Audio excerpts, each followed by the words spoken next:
Ya, Anda masih bersama kami di seputar Aceh. Pemirsa, sebagai bentuk kepedulian sosial, para perantau Aceh yang berada di luar negeri membangun satu unit rumah sederhana untuk warga miskin di Kampung Menasah Masjid, Kecamatan Simpang Mamplam, Kabupaten Biren. Rumah beratap rumbia yang sudah reot sesudah direnovasi, kini sudah layak huni untuk ditempati pemiliknya.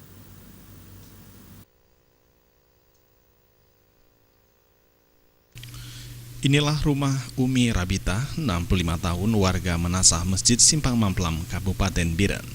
Menempati rumah tersebut sudah 10 tahun lebih dengan kondisi sangat memprihatinkan berlantai tanah. Rumah dengan kondisi tidak layak huni karena terbuat dari pohon rumbia.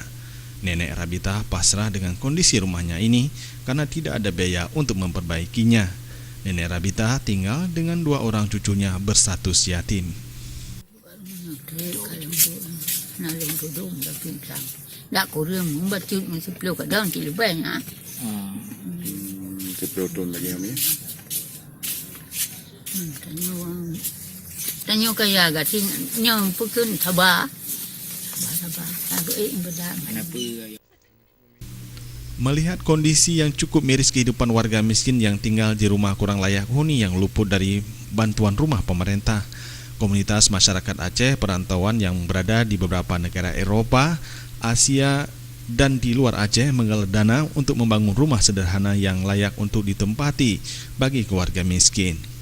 Aksi bedah rumah ini terinspirasi dari program BMU Aceh selama ini yang sudah berhasil merenovasi puluhan rumah fakir miskin di Aceh melalui galangan dana secara patungan.